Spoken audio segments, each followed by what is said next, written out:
I was just trying to make some extra money. After losing my full-time job at the bookstore, I signed up for a delivery app.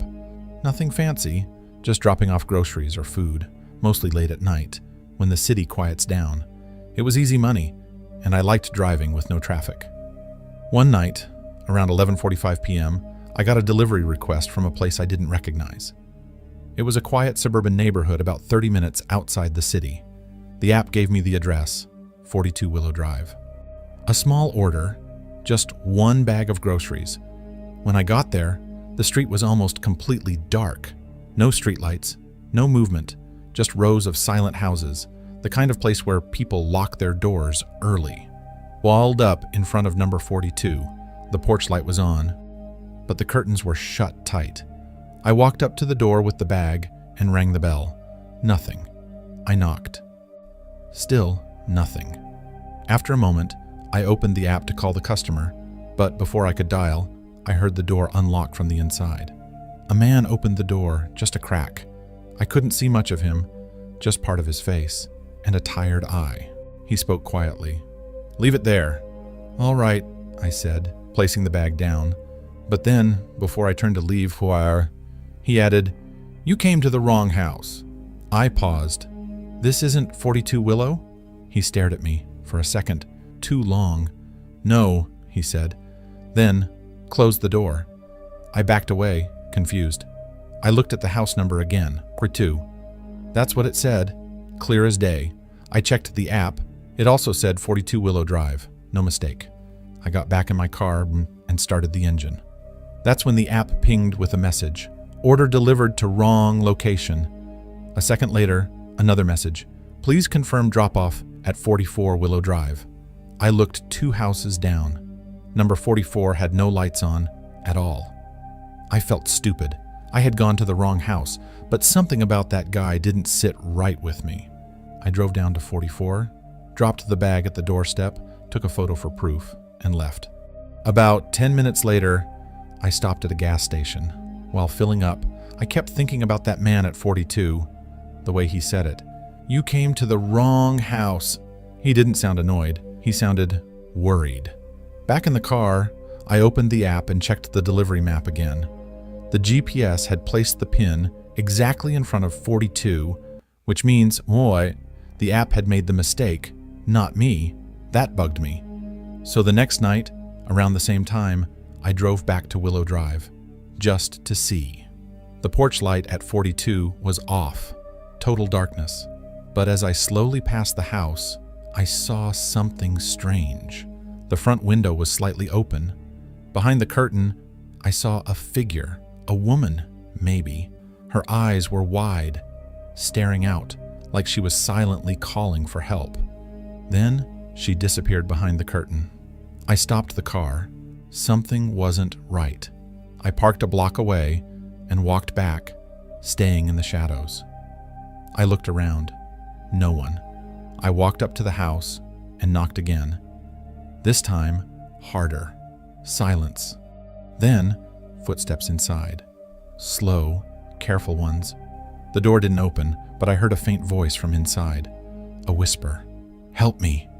That was enough. I backed away, heart racing, and called 911. I told them I thought someone was in trouble at 42 Willow Drive. I said I had seen a woman who might be being held there. The dispatcher told me to stay nearby, so I waited in my car, hands shaking. Within minutes, 2 police cars showed up. They knocked. No answer, but after a minute, they forced the door open. What they found inside still gives me chills. The house belonged to a man named Gerald Cooper. He lived alone, at least officially. But inside, in the basement, they found a woman chained to a pipe. Her name was Madeline Ross. She had been missing for 2 weeks. Her photo had been on the local news, but I hadn't paid attention at the time.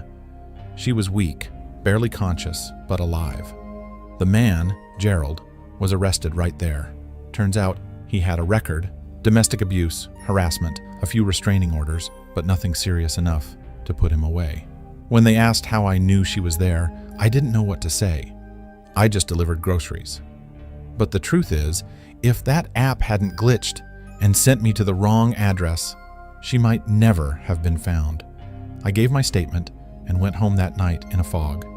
I couldn't sleep. The next day, my story was on the news. They called me a good Samaritan. Some people online called me a hero, but I don't feel like one. I feel lucky. Lucky that I saw what I saw. Lucky that she was still alive. Lucky that the guy didn't open that door all the way and pull me inside. I still do deliveries sometimes, but now I pay attention to every address, every face, every locked curtain. Because I learned something that night. Sometimes the wrong house is exactly where you need to be.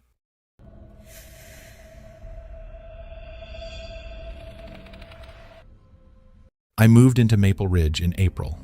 Quiet neighborhood, neatly trimmed lawns, friendly hellos, weekend barbecues. A good place to start over after my breakup. I was renting a small, one-story house. Nothing fancy, but it was mine. My space, my reset. From the very first day, I noticed the house across the street. Number 48. Windows, always closed. Curtains, always drawn driveway. No car, ever. But the porch light, it was always on, day and night, without fail. And yet, no one ever came in. No one ever went out. One evening, while watering the lawn, I casually asked my next-door neighbor, Mr. Kellen. He said, "Oh, that place. Some guy lives there. Keeps to himself. Weird fellow. I don't think he works. Night owl, maybe."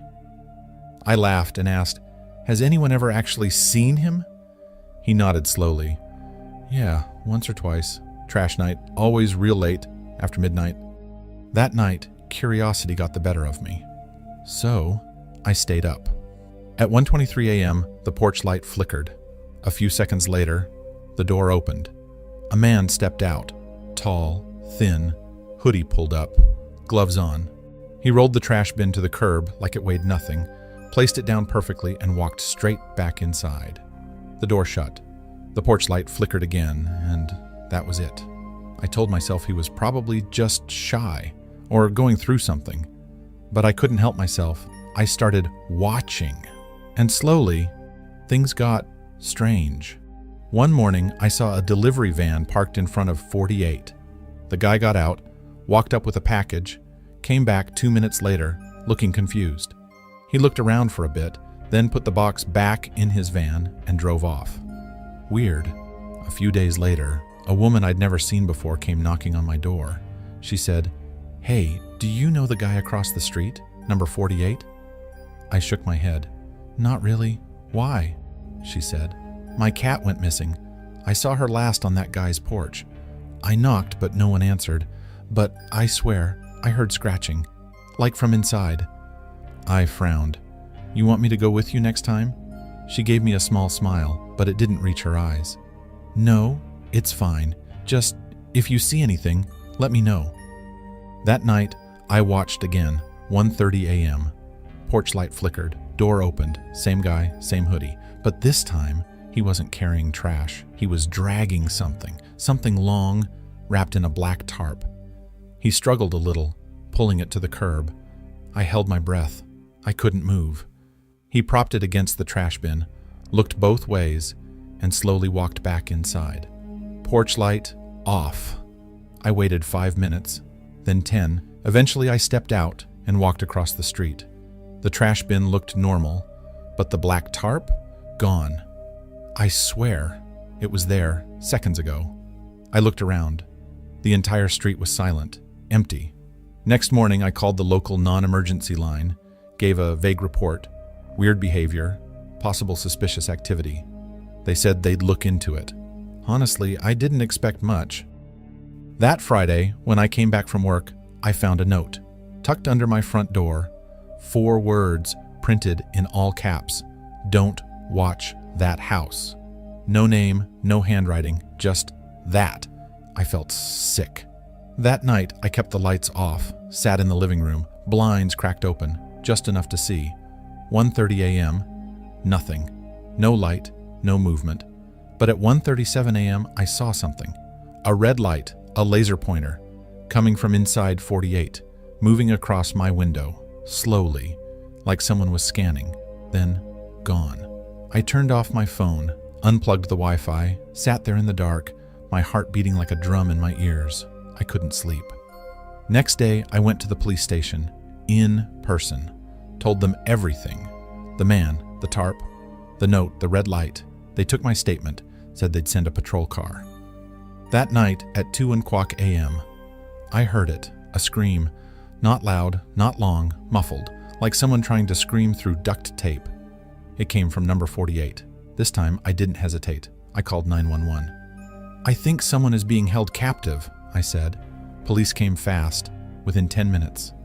2 cruisers, flashing lights. They knocked, waited, knocked again, then they kicked the door open. Me and a few neighbors stood outside, watching. The house was empty. No furniture, no dishes, no clothes, no shelves. Just bare walls and one old mattress on the floor. No man, no signs of life. The officer who came out looked visibly disturbed. "You sure someone lives here?" I nodded. "I've seen him every night." He sighed. "Well, keep an eye on the property, but it looks abandoned, has for a while." I didn't sleep that night either. Next morning, I went to Mr. Kellen's. I said, "Hey, you told me someone lives in 48, right?" He looked confused. 48? "Yeah, the house across from me." He frowned, like he was trying to remember. "That place has been empty for years," he said, "since before you moved in." I stared at him. "But you said you've seen him, taking trash out?" He shook his head slowly. "I don't remember saying that." 2 months later, the house was boarded up. City listed it as condemned. No ownership records, no proof of residency, nothing. Just an empty house that no one ever really remembered. I never saw the man again. But last week, I went for a walk around the block, cut through an old alley behind some older homes.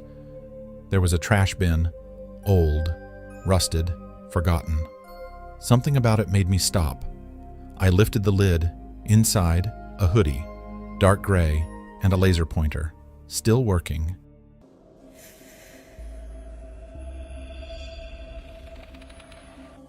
I was alone that night. My parents had gone to my uncle's place for the weekend, and I didn't feel like tagging along. I was 18, legally an adult, so staying home wasn't a big deal.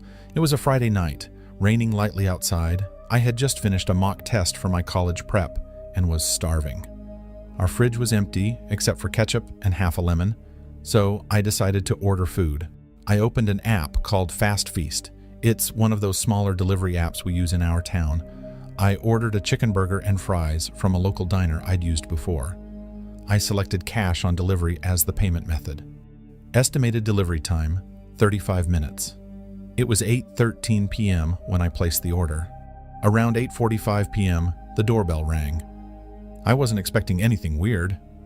When I looked through the peephole, I saw a guy in a yellow raincoat holding a food bag. No cap, no helmet, late 30s maybe, bit scruffy. He was holding up his phone like he was checking the order. I opened the door, leaving the screen door locked.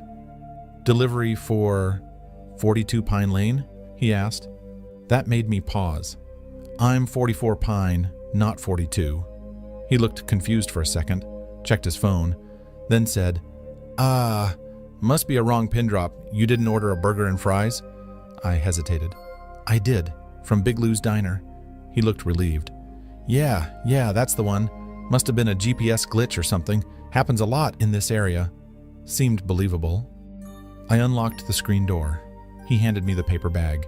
It had the Big Lou's logo, still warm, smelled legit. He said, $250 in cash, right?" I nodded, handed him the money. He smiled slightly, nodded, turned, and walked down the steps. I didn't think much of it, until 10 minutes later when another delivery guy rang the bell. This guy had a helmet on, food bag in hand, and the same receipt. 1X chicken burger, 1X fries, cash on delivery, 42 Pine Lane. Now I was confused. "Wait, I already got my food." He frowned. "But I just picked up your order from the diner." He showed me his app screen. It was the same order I placed, same address, same timestamp. But the guy earlier wasn't from Fast Feast. My stomach dropped. I asked the second guy to wait and went back to check the first bag. No receipt inside, just the food, which I hadn't eaten yet. I tossed it in the trash.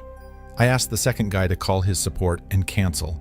Paid him anyway for the effort, just to get rid of him. Then I locked all the doors. I was still processing what happened when I remembered something weird. The first guy, he never confirmed my name, he just asked for the address. And more importantly, he had already been standing on my porch when he asked. Not walking up from the sidewalk, not riding a bike. Around 11:20 p.m., I was upstairs brushing my teeth when I heard a noise. A soft click, like a door latch. Then a creak. I turned off the bathroom light and listened. Another creak, floorboard level. Inside the house, I held my breath and moved toward the stairs. Peeked down, living room light still on, no one in sight. Then, movement. Just a shadow, behind the dining room curtain. Someone was inside. I locked myself in my room and called 911. I told them someone might have entered my house using fake delivery as a cover. They dispatched a unit immediately. I grabbed the aluminum baseball bat from under my bed and waited. 10 minutes. 15. Sirens finally came. I stayed locked inside till the officers called me out. They searched the house, found the back door unlocked, but no signs of forced entry. No one inside, but there were wet footprints on the tile. And in the trash, the bag from earlier. It wasn't Big Lou's original packaging. It was a reused bag stuffed with warm food, probably bought separately to look legit. The cops checked the security footage from a neighbor's porch cam. The first guy in the yellow raincoat had no delivery badge, no food box, no vehicle in sight. He had walked up to my house from behind. Next morning, I got a call from an officer. They reviewed the timestamps and delivery logs. The second delivery guy was real, sent from the app, GPS matched, and his ID checked out. The first guy? No record, no order from that address, no log of a driver in that area. It was a fake delivery, a setup. They think he had scoped out the neighborhood earlier. Maybe saw my food order through the window. Or maybe he took a guess, used the wrong address trick to get me to lower my guard. And if I had eaten the food, who knows?